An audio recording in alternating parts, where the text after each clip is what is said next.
Welcome to the Retail Focus Podcast, a weekly collection of news, interviews, and information from the world of retail. Here are your hosts, Trent Kling and Leighton Kling. Welcome to this edition of the Retail Focus Podcast with Trent and Leighton Kling. You know, July 4th week, always a fairly slow news week in the retail world, but a couple of interesting stories came across our radar, actually 3 this week that we'll be talking about on the show. We'll also talk about firsthand retail experiences. Leighton, for one, went to Hawaii, so he's going to talk about some of his retail experiences there on the island. And of course, we'll be looking ahead to a couple of stories at the end of the show as well. Reminder to like us, rate us wherever you listen to us.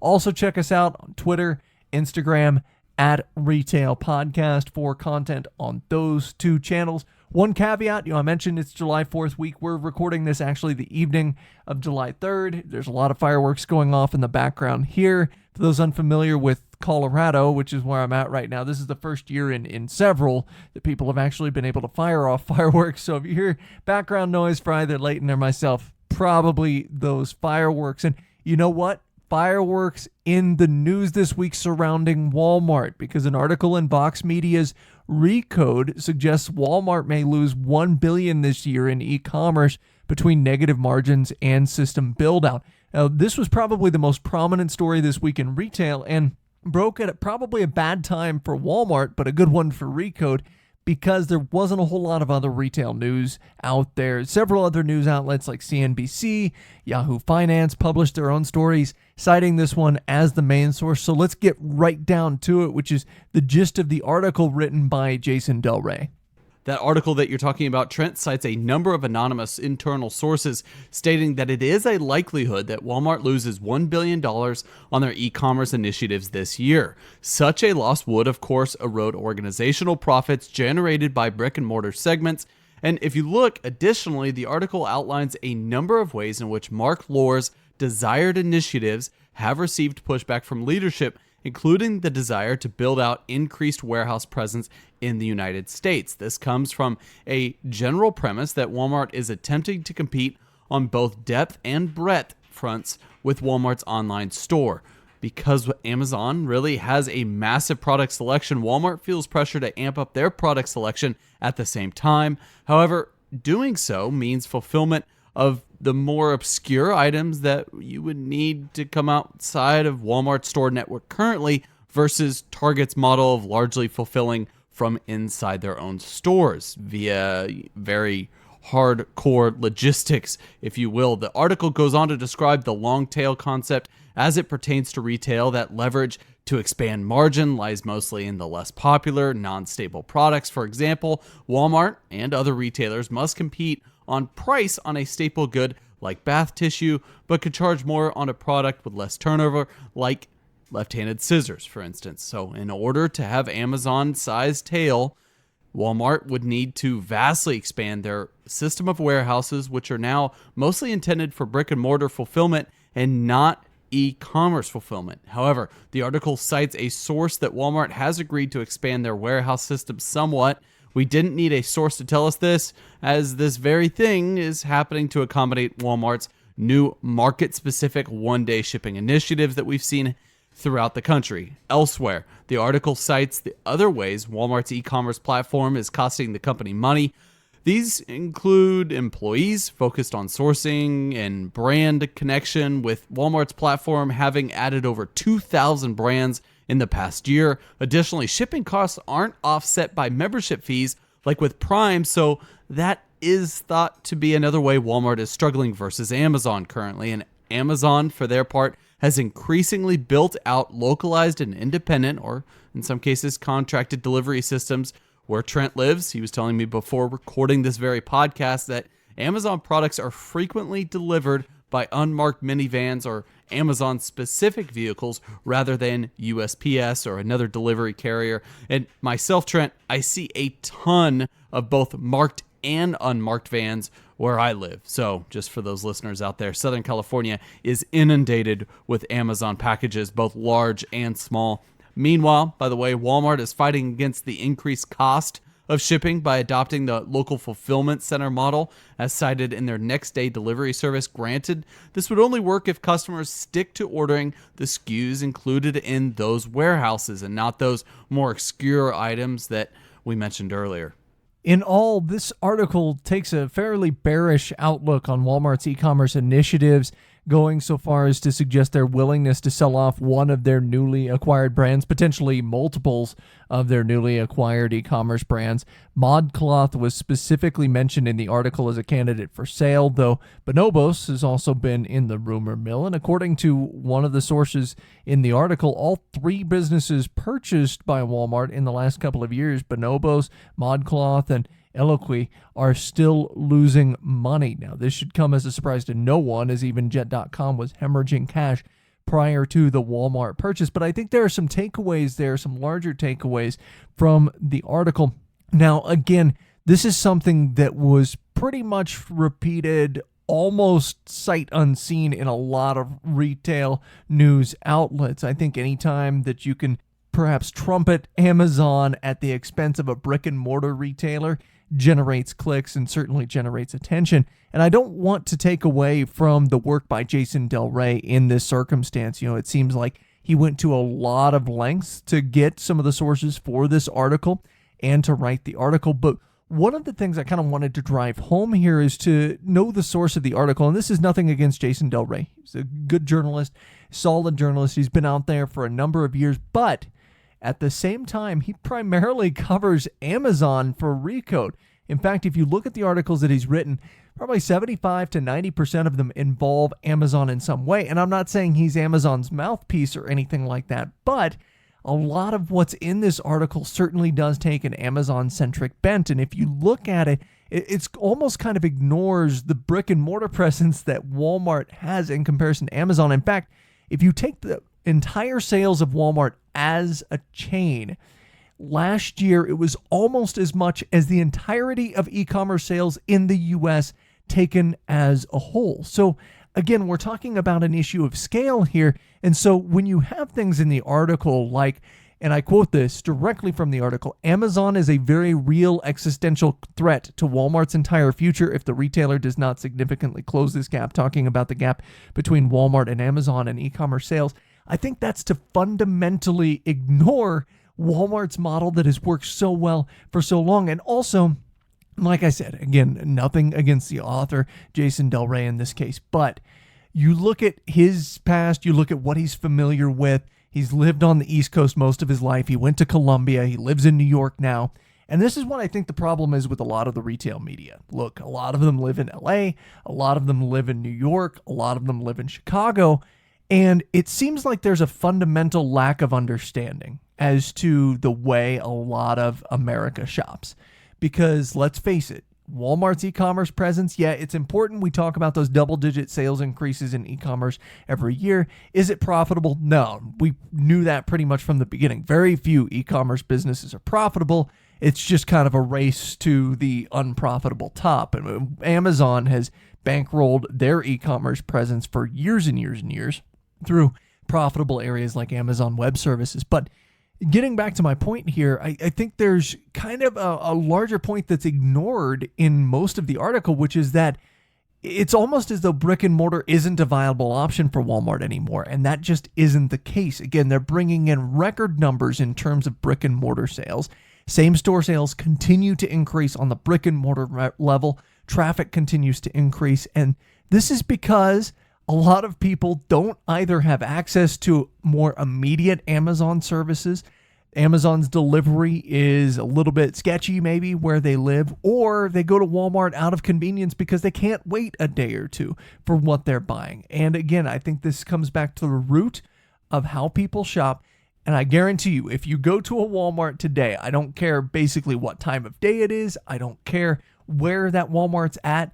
It is not going to look like a ghost town. And this article paints a very dreary picture for Walmart's future simply because their e-commerce sales isn't profitable. And I think that's kind of a misnomer there as far as Walmart is concerned because, again, yeah, those e-commerce sales aren't going to be profitable, but e-commerce sales for a lot of retailers almost like a loss leader in the retail world. So it's more about drawing attention to you and getting that top of mind awareness. Now, with that, there in the article was a lot about potential drama behind the scenes at Walmart. So they were talking about the CEO of U.S. operations, for example, having it out or maybe calling into question some of Marc Lore's contributions as CEO Greg Foran. And there was a lot going on in the article simply about internal tensions, and that was really played up by a number of other media outlets. Look, if you don't think there's internal tensions at most companies in general, but also retail front offices, I have some oceanfront property to sell you in South Dakota, because that's something that's going to be inherent in any workplace. And that's something, we talk about disagreement is a healthy thing in the workplace. It's probably, to be quite honest, a good thing that Marc Lore hasn't gotten everything from Walmart's leadership that he's asked for. At the same time, it's probably a good thing that Walmart's current leadership has a voice like Marc Lore telling them what they need to be relevant in e-commerce. Because remember, Marc Lore was the CEO of an unprofitable company to begin with. So it's not like Jet.com was setting the world on fire or anything like that. So again, there's going to be that give and take. And yeah, there are these reports that there's internal frustrations because Lore is eroding the profitability of Walmart and that's hurting people's bonuses and so on and so forth. Look, when you get to that level in an organization, it's not about hurt feelings necessarily, but it's a lot to do with ego. You're in that position for a reason. Ostensibly, it's because you're good at your job. And so if you have someone come in and maybe erode your margins that you've worked so hard for on the brick and mortar front, yeah, that's going to be a little bit of a blow to your ego. But guess what? That happens everywhere in every corporate culture. And this article, not so much this article, but a lot of regurgitations of the article act like this is the first time this has ever happened in the retail landscape and that there's trouble in Walmart and, there's this massive toxic dynamic. I don't think that's the case. I think what you have here is perhaps healthy disagreement among the leadership. But again, you need that disagreement there, because if everyone just nods their head and goes along with things, you're never going to get pushback. You're never going to get refinement of ideas. And this is across the board, not just retail, but in any business. That disagreement's going to be healthy. So I get it. Maybe not everyone is on board with Marc Lore. Maybe Marc Lore isn't on board with all of Walmart's initiatives. But at the same time, that's almost a healthy relationship. You don't want just that bland agreement coming across the board there. Leighton, what were your takeaways from the article? I know you read the article. Did you have anything different to add to that? No, not really, Trent. You covered a lot of really important highlights, and I think that it is very common to see, to your point, a lot of executives, senior executives, looking at someone like Marc Lore, who was an outsider, let's remember that, coming in, changing the dynamic, changing how they're entirely reinvesting into the company. Because remember, not that long ago, 9, 10, 11 years ago, the growth for this company was solely going to be sourced from international growth and acquisition overseas. And obviously they went into several markets. It did not pan out. Several markets in Asia didn't pan out. Germany, a famous case study, did not pan out. So if you look here domestically, one would have said 10 years ago, look, we're capped. Yes, we can grow at 3, 4, 5% a year, but in terms of those double-digit growth patterns, we're not going to get them here domestically. But Amazon has showed that they can dominate a space like e-commerce in terms of market share, of course, not in terms of overall retail sales, but in terms of the market share in e-commerce. And that is a massive opportunity for Walmart because of their distribution. And for Marc Lore to try to leverage that current distribution network is extremely intelligent.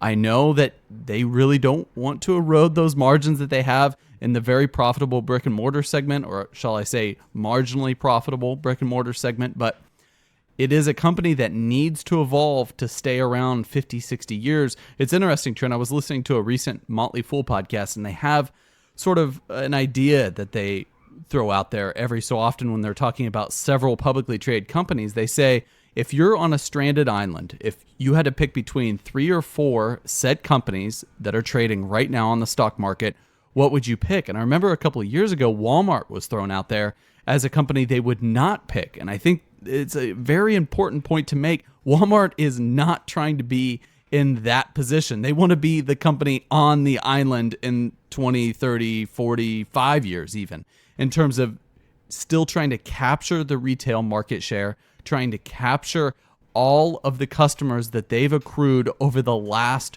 30 plus years of doing business. They have a brand to uphold. They have that brand equity. And not only that, Trent, they really have a fiduciary duty to their shareholder to not be another Kmart, another Sears that sort of just cost cuts themselves into the ground. You need to expand. And if you need to expand at maybe a risk of eroding your margins in the short term and eliminating free cash flow for a few quarters, so be it. But Marc Lore, he's a visionary. He's extremely motivated to push the company forward. And if you're another Walmart executive that's been there maybe 25 years, looking at that is a little bit intimidating, but you really have to look at the bigger picture. What's best for the shareholder, what's best for the company, and what's best for their retail legacy.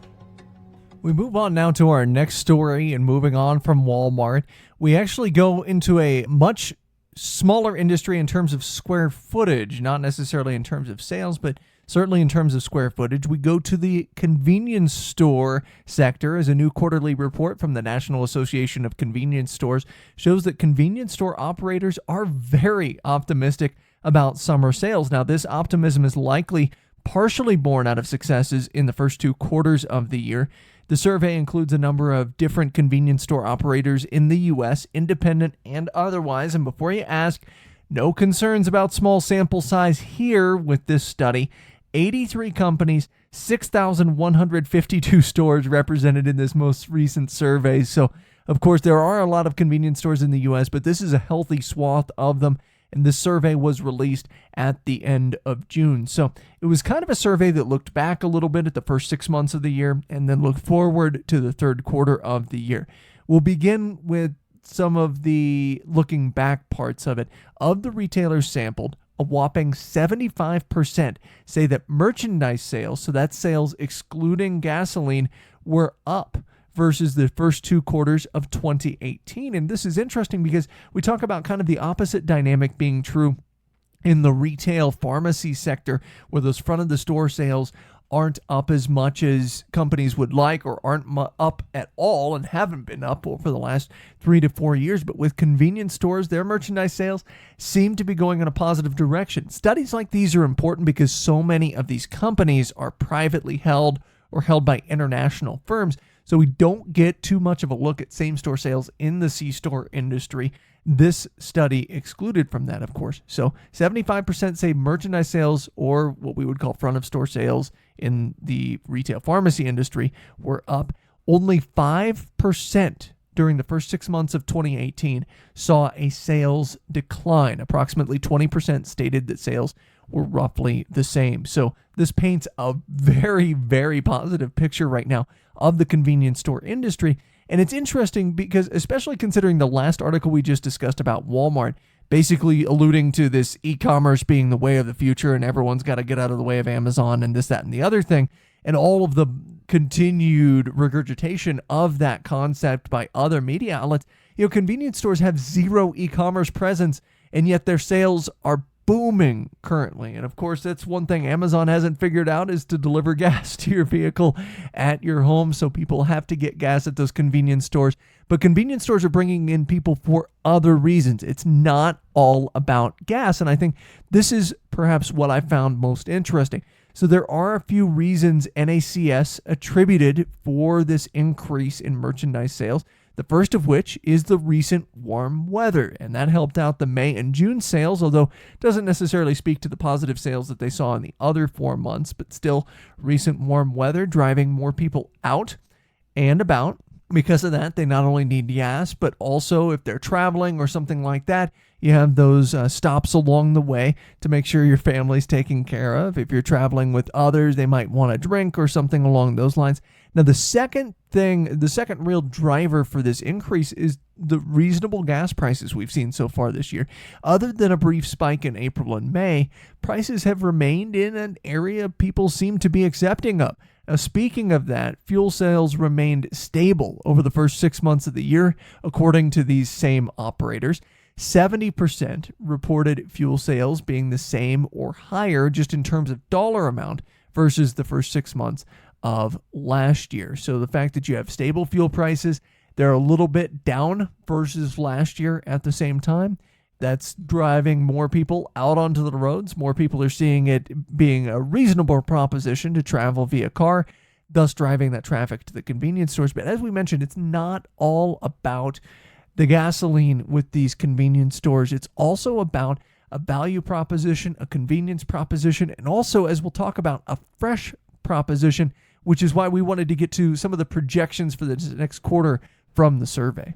Well, Trent, I'm glad that you mentioned the convenience store sector for this latest story, because overall, this was one of my stories that I had from my latest trip to Hawaii. ABC Stores, a privately owned company there, is absolutely killing it. I'll get into those details in a little bit, but you can really see that this sector isn't talked about all that much. But it's interesting because if you look at these projections from the survey, this is really the reason we wanted to discuss the survey on the show today, is projections were almost uniformly positive. A whopping 83% of retailers surveyed were optimistic about their business for the third quarter in particular. This was a 12-point jump from the second quarter. Of course, optimism does tend to run high for convenience stores in the summertime, with generally more people traveling, and you get a lot longer daylight hours in most states. And so you can look at the gas prices. They also may be to credit, but the gas prices were actually 20 cents less than on average a year ago at this time. So the lower gas prices should also be a benefit to all retailers, and we'll be really looking forward to this winter when retailers reveal how much the lower prices impacted distribution costs, or at the very least offset increased personnel expenses for distribution. This optimism is fueled, pun intended, of course, by a few different things, but the retailers surveyed noted trends surrounding healthy food and beverage options as a main driver behind some of the potential sales boosts for their stores. The retailers cited 3 beverages in particular as being catalysts for potential sales: bottled water, lower calorie sports drinks, and they were both cited by 59% of retailers as having this strong potential. And this is intriguing because the constant push towards reduced bottled water consumption and increased use of reusable containers, of course, over the past few years. Yet convenience store retailers still see the category as a major driver for growth for them, a major driver for sales, that is. As far as sports drinks are concerned, this fits in with what Coca-Cola and Pepsi, through their brands Powerade and Gatorade, of course, have been marketing. And both have released new flavors with their zero and reduced calorie lines, and Gatorade in particular has rolled out ad campaigns, as a lot of our listeners may be aware of, for their low-calorie options featuring Dwayne Wade and Gabrielle Union. Also, of note, sparkling water, which 50% cited as a potential driver of sales. You have to think that is an increasing category in terms of shelf space. I went into a convenience store the other day. It is just absolutely taking over. Flavored sparkling water is a new fad for sure, especially when you think of sparkling water. We think of LaCroix. Actually, as an aside, we noticed that LaCroix CEO Nick Caporella wasn't quoted in their latest press release. Caporella, as we may recall, was quoted comparing his brand to a handicapped person and claiming underwhelming earnings were a result of injustice back in March. So back to convenience stores, based on the survey, they also seem to be bullish on healthier foods as well as healthier beverages. Now, 42% have added more packaged salads, 32%, according to the survey, have added more fresh fruit, and 25% have added more cut fruit or vegetables. Now, these categories are always risky plays for convenience stores, not just convenience stores, but any grocer, because of the high rate of spoilage for these type of perishables, particularly salads, especially when you see greens-based salads there. To see that 42% of these convenience stores surveyed have added more of these products suggests that these retailers are moving enough to keep stock reasonably fresh, which again, as we mentioned, not all about gasoline at convenience stores there. If you know that you can go to the convenience store, get a decent salad, get in and out a lot more quickly than you could at a grocery store or a different restaurant, that's also a little bit of a play, especially for those who are busy enough to necessitate stopping at the convenience store in the first place. There's also been an increased trend surrounding health bars, with 40% adding to their stock of health bars so far this year. Now, we're seeing a big push not only around Laura Bar and Kind bars, and of course, you're seeing massive ad campaigns around those two, but new brands like RX bars and also Perfect bars, which are in the refrigerated section as well. Those brands are really starting to gain momentum. So you're seeing a lot of kind of meal on the go or energy during the day solutions here that are also offered by these convenience stores. Also, a number of them mention increasing the number of trail mixes that they have on hand. So another way of kind of conveying that energy type snack rather than just those candy bars, the chips that you're used to seeing in a convenience store setting. So again, focus much more on healthy goods, not for all convenience stores certainly, but you're seeing a decent number kind of wrap their heads around it, start to change their merchandising in the convenience stores around these healthier foods, around the fresh options like salads, for example. Leighton and I have talked on the show in the past about Quick Trip, one of the largest C-store operators in the U.S., changing up their model to where they're much more of a restaurant almost than they are a convenience store, but a lot of fresh options, a lot of salads there as well. So just something to keep your eye on as you head into summer, as you head on your vacations yourself, just to check out those convenience stores and some different offerings. But certainly, convenience store landscape looking a lot different than it did even 5 years ago in terms of merchandising and in terms of product mix. I mentioned it last week, and I mentioned it 2 weeks prior to that, but I had a trip to Colombia, Medellin, Colombia, and to be honest with you, it was pretty much a trip of a lifetime. The reason being is I went to Colombia for stem cell treatment. And this sounds a little odd, but a lot of professional athletes go to Medellin, Colombia to get stem cell treatments. My knee and my ankle, Trent, I feel much older than I am in reality. And so I was pretty much desperate for a new treatment. There's a stem cell facility located in Medellin, Colombia called Accelerator. Accelerator is the global leader in stem cell therapy. They offer a state-of-the-art medical facility with the ability to treat patients with tens of millions of active adult stem cells to help them recover from injury or major medical complications that they may have had. Accelerator currently offers treatments for a variety of conditions ranging from orthopedic injury, spine and disc injury, chronic pain, and even severe autoimmune disease. Accelerator also has something for you men and women out there who are looking to stay in the game and keep yourself looking young and feeling youthful. I certainly need to feel more youthful as I get older. Ask about their anti-aging treatment and rejuvenation treatments as well. I will be tracking my progress as I go throughout the treatment process with Accelerator and going through the next few weeks here and really giving you, the audience, updates as I heal and overcome these injuries to see the true chain of events. Are these stem cells working? How I feel, and so on and so forth. Trent, it was a great experience. Medellin, Colombia, a beautiful place. We talked about their retail dynamic a couple of weeks ago. A great professional medical facility.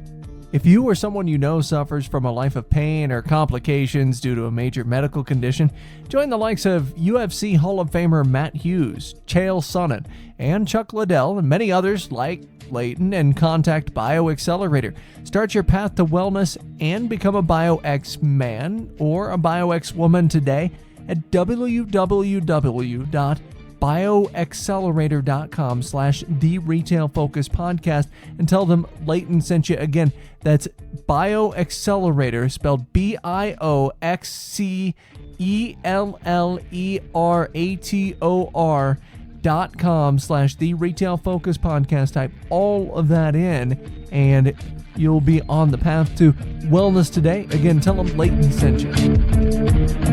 We'll get to the rest of the news here in just a moment on the Retail Focus podcast, but we're doubling back to a segment that we kind of started a few weeks ago with Leighton's trip to Colombia and continued last week, basically at audience request. We're continuing it this week. We're going to talk about kind of a first-person anecdotal retail experience that we've had over the last week since our last show. I'm actually going to go first because mine's a little bit more boring than Leighton's. As we talked about, Leighton went to Hawaii, so he's going to talk about that and his retail experiences there. I actually went to my version of a Kroger here where I live their marketplace model. So for those that are unfamiliar, Kroger marketplaces sell just about anything. Very similar to a Walmart supercenter. They've got clothing, they've got a variety of health and beauty items and so forth. And the reason I wanted to bring this up, this is a store that I visit quite a bit, so I'm there pretty frequently, but they were having a 4th of July themed sidewalk sale towards the front of the store. Now, there wasn't actually anything out in the front of the store, but they were just kind of using the square footage in the front of the store that's usually reserved for seasonal items. But rather than having a lot of items surrounding the 4th of July, rather than pushing hot dog buns and the like, what you saw there was clothing, and a lot of deeply discounted clothing as well, a lot of summer clothing there. So I felt like that was an interesting move for this particular Kroger Marketplace location.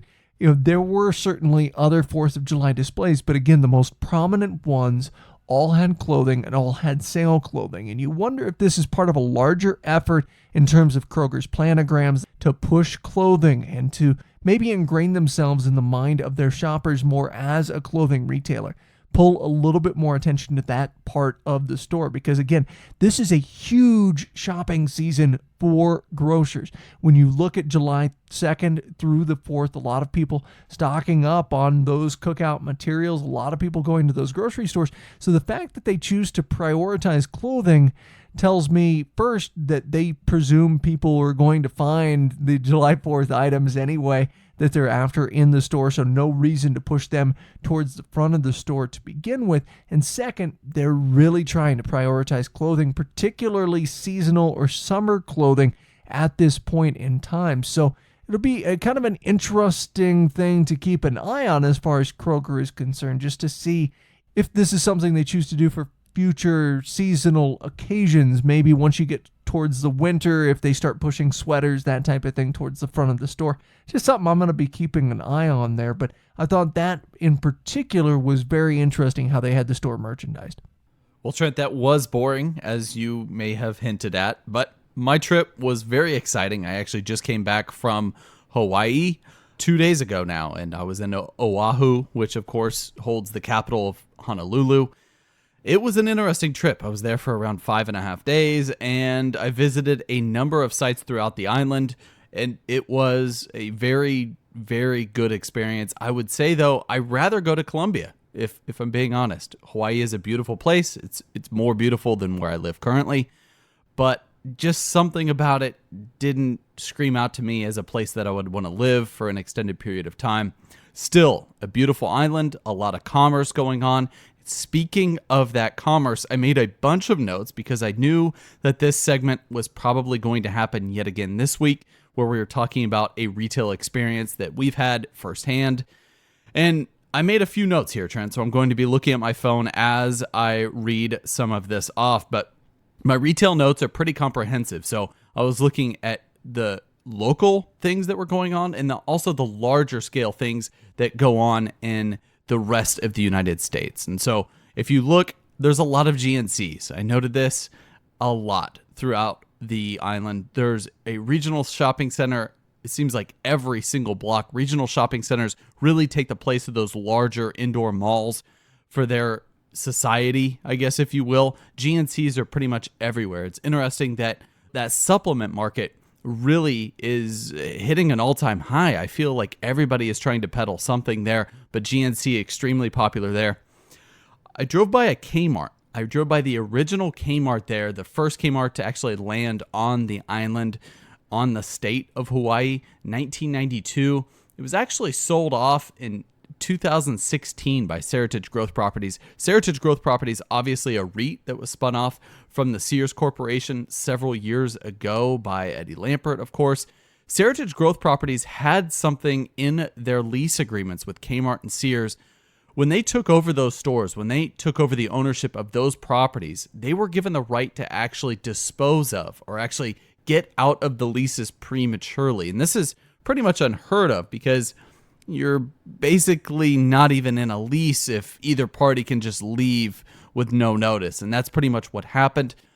A lot of people were saying that Kmart in particular was underperforming. A lot of other people were saying, no, it was a real estate move on behalf of Seritage Growth Properties because those shareholders saw a larger development in the future for that particular area. That original Kmart, Trent, again, built in 1992, a massive Kmart. It rivaled the one I visited in Long Beach over a week and a half ago. It was just a massive store. As such, it's now been redeveloped to be a Ross Dress for Less and 2 other larger retailers. So if you look at the property, it's actually a fairly substantial property in terms of the traffic flow, in terms of the number of customers that are interested in what's in there now. Of course, Ross hitting all-time highs on the stock market over the past couple of years. So if you look at those retailers, they're doing far better than Kmart would have done. If you look at the county records, Trent, a year ago, that property is now valued at $19 million. I don't think there's a lot of Kmarts right now that are valued at $19 million per their lease agreements. So they certainly, in my opinion, did the right thing to try to redevelop that property. However, the nostalgic person in me, the nostalgic retail lover, is really sad that that was one of the last Kmarts on the island. In fact, the last Kmart on the island shut down in September of 2018. So not that long ago.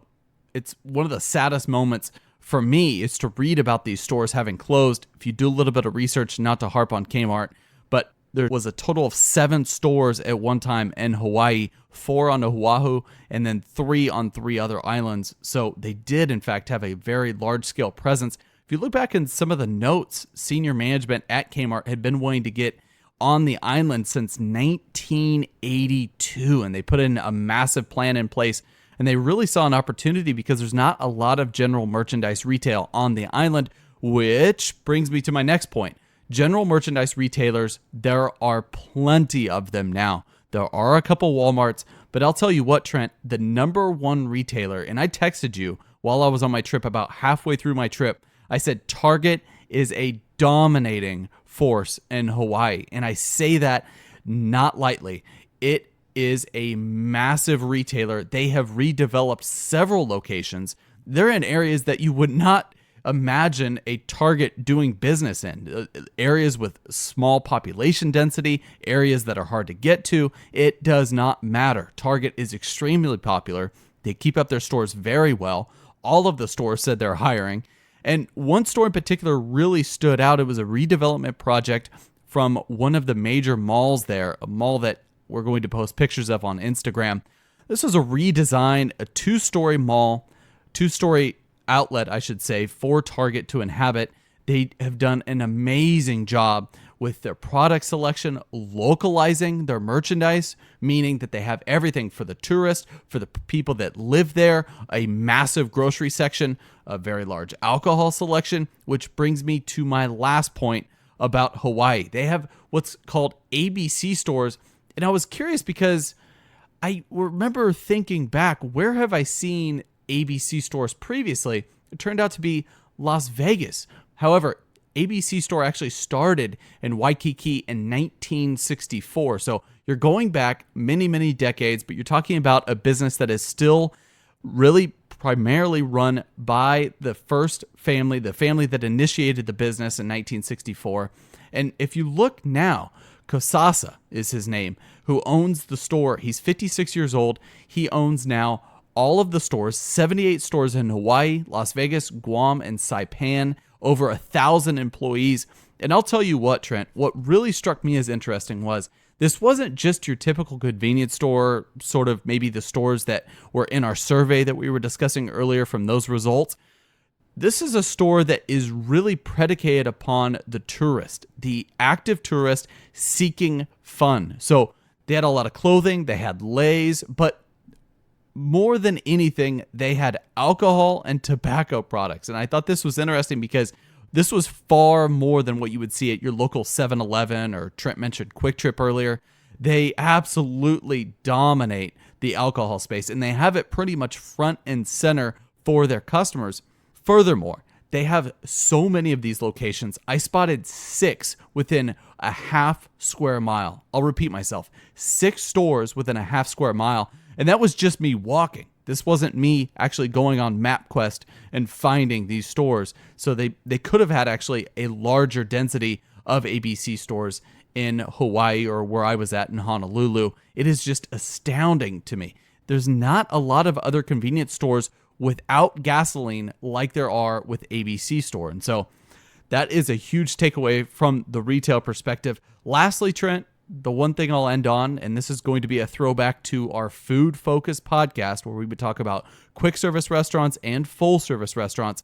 McDonald's also dominates that island. So we talk about Target dominating. Well, guess what? In terms of fast food, McDonald's is pretty much everywhere, but it's not in the same footprint. The McDonald's looks different than it does here in the United States. In the United States, we can all tell what a McDonald's is going to look like. However, they must have some sort of stipulation in place that if you're going to develop a new McDonald's, it has to be a different look, because every single McDonald's that I saw looked none of them looked like an ordinary McDonald's. Some were 2 stories, some had a brick facade, some were colored differently, some didn't even have the golden arches. They just had small letters that said McDonald's and a beautiful glass front. You're like, am I in a parallel universe with McDonald's now? So just a few oddities for Hawaii, but all in all, I believe that it is specific to that island, and I think that's exactly what makes it unique, not only from a tourist perspective, from a retailing perspective, but Hawaii in it of itself is a unique habitat, and I believe that retail has really embodied that through the test of time. And to be honest with you, Trent, I would go back to Hawaii, but I'm looking forward to my next Colombian trip. If I had to choose over the past 3 weeks between those 2 trips, Colombia wins. That's amazing, and I appreciate you taking all of those notes there. A lot of excitement in the retail landscape to an extent in Hawaii. As you mentioned, the ABC stores, big there, Target, big there. One other store that's large there that you didn't mention is Costco. Costco has a pretty big presence there in Hawaii. Well, we want to move on to our last news story of this podcast, as Chicos says no thanks to another buyout attempt by Sycamore Partners. Now, this is a truly odd situation. Sycamore Partners' most recent bid for Chicos is even less than their prior bid that they put in. Their bid of $3.50 per share in May was rejected unanimously by Chico's board of directors. This was slightly below Chico's share price at the time. So what do you do when your prior bid was rejected? Most private equity firms would increase their bid or sweeten the pot. Not Sycamore Partners. Sycamore decreased their bid to $3 per share. For reference, Chico's share price was around $3.30 per share at recording today. Sycamore's bid, therefore, about 10% less than the current share price. As such, the board rejected it in an open letter posted to their investor relations page this week.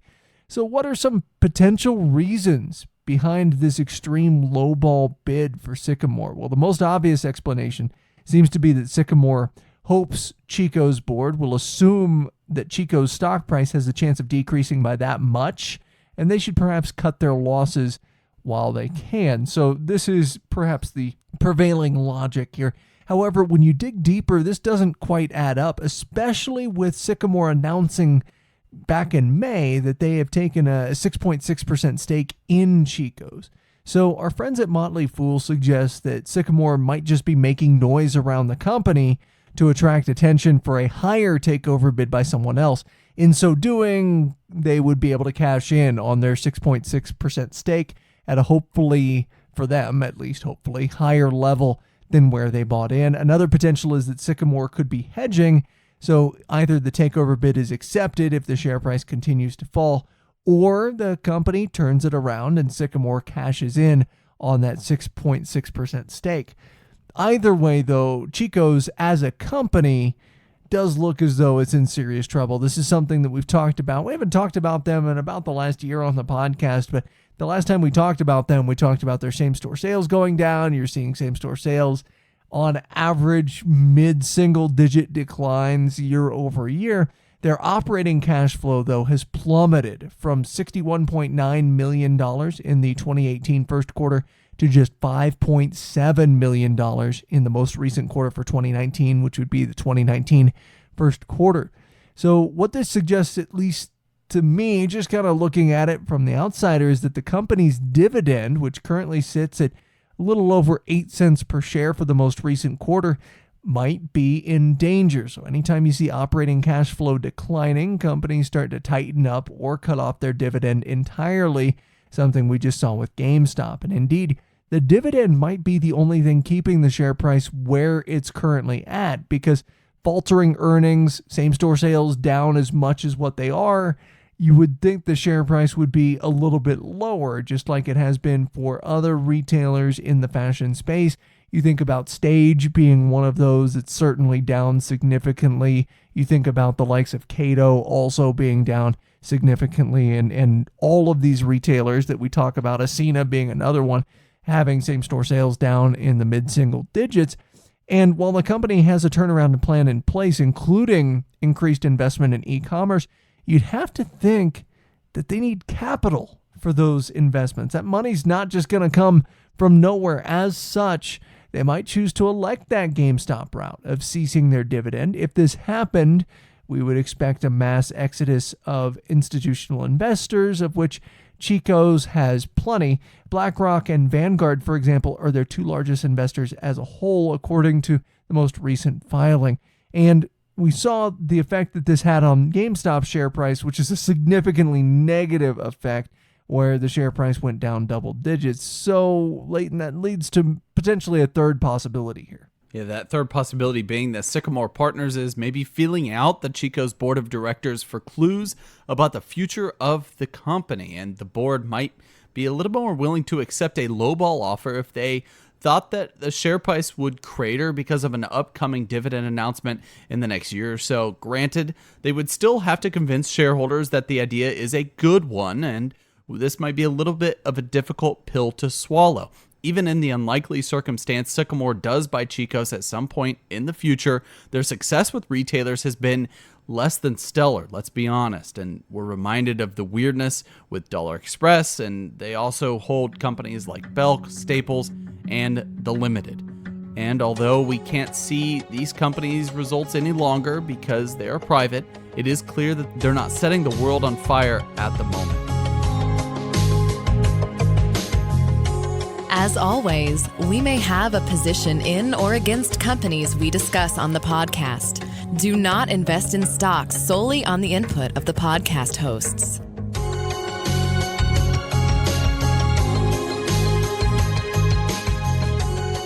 We've reached the final segment of the Retail Focus podcast, a segment we call Looking Ahead, where each Leighton and I look ahead at a story we're keeping an eye on for the next week, month, or year. I'll actually go first in this episode. My looking ahead story has to do with retail pharmacy, a segment that I mentioned earlier on in the show. More specifically, I'm looking at Rite Aid. So to look ahead, I'm actually going to look back last week after we had recorded our podcast, but it was long enough ago where we didn't want to include it in this one. Rite Aid actually released earnings for their most recent quarter. Now, the earnings themselves weren't necessarily stellar, but their stock did pop pretty significantly, and full disclosure, I was, up until recently, a Rite Aid shareholder there. But part of the reason their stock popped so much is because they had an increase in script count unlike any increase they've seen over the last couple of years. So this is the first quarter for fiscal year 2020. They saw a 3.7% increase in script count and a 2.3% increase in prescription sales. So the number of prescriptions went up, sales for prescriptions went up, and you know what? That front of store sales, which had been pretty bad for Rite Aid in the past, down just 0.3%. And they've put a lot of initiatives in place to try and boost their front of store sales, including kind of retooling some of their service mechanisms to try and bring service back to the Rite Aid store to where it feels more like a curated retail experience. So the reason I'm looking ahead first is this increase in script count just a blip, just a flash in the pan, or is it something more substantial? They've now had 4 consecutive quarters with an increase in same-store script count. Second, is their same-store sales headed in the right direction? So is that 0.3% decline more than a blip as well? Can they turn that into something positive? Now, in the second quarter, I should mention, they're going against pretty good front of store sales comps, but again, just overhauled their front of store sales. They're working to include some of their tie-ins with Amazon in some of their stores. So can this drive Rite Aid to eventual profitability? Now, they were far from profitable in the most recent quarter, but again, now that they know kind of what they're dealing with, now that they know exactly who they're dancing with in terms of the number of stores in their portfolio and so forth, they can start to overcome all of the merger talks, a lot of which fell through, and really focus on their store base. Can Rite Aid return to being a rightful competitor to CVS and Walgreens? So a lot to look for here in Rite Aid, especially over the next, I'd say 4 quarters or so, as management starts to implement this new plan for the new refreshed Rite Aid. I will keep my looking ahead story a little bit quick with Nike. Nike was in the news for all sorts of reasons this week, but I'm going to focus on a story last week with their earnings report coming due. If you look through the earnings trend, it was actually a very solid report. I say actually, not that we assumed it would be anything other than decent, but Nike had reported above average revenue due to, and this is why it's my looking ahead story, increased direct-to-consumer investment. So this is directly tied to their initiatives over the past 2 to 3 years. A lot of people have talked about Nike maybe overspending for some of their initiatives, akin to maybe Under Armour spending too much on wearables and technology investments that had to be written off over the subsequent quarters after they made those acquisitions. Under Armour doing far, far worse than pretty much anybody in the space. A lot of people had high hopes, myself included, by the way, for Under Armour. I was a shareholder at one period of time. But Nike is just doing so well year after year after year. That brand is going to stick around for the long term. I myself thought maybe a few years ago, you know what, something could happen to Nike to where it does not carry the same sort of brand equity that it once did. But Nike is seemingly doing no harm in every single move that they're making with technology, with everything. But my looking ahead has to do with the overall market share with e-commerce sales. And I don't want to make that too much of a theme for this podcast, but if you look at the overall revenues that they're bringing in, just over $10 billion for the fiscal fourth quarter. That's not only a 4% increase year over year. Yeah, that's nice and that's modest, but a larger percentage of that $10 billion is coming from the direct-to-consumer landscape, how they're advertising with their app, how they're converting customers with their app, meaning they're getting people through advertising, organic ads, and things of that nature to download their app. And then from there, customers are buying shoes from the app that they hadn't even tried on, meaning the Foot Lockers of the world, the Dick's Sporting Goods of the world, the niche retailers of the world that, by the way, are pretty much everywhere in Southern California, that are really presenting all of the type of Nike shoes that they have on their platform. Are those retailers going to be hurt? Those traditional brick and mortar retailers that really want to sell you the experience of being able to see, touch, and feel those shoes before you actually buy them on a app or on an e-commerce website once you get home on your desktop computer. So my looking ahead story is, can Nike keep this up as much as their stock price has been up over the past 5 years? Or is it sort of just a blip on the radar and people are always going to be in the market for a service-oriented shoe experience? Because we talk about this all of the time with the grocery sector. We talk about this with produce. People want to touch and feel their produce before they bring it home. They want to make sure that they have the right type of ripeness with their bananas, their pears, their apples.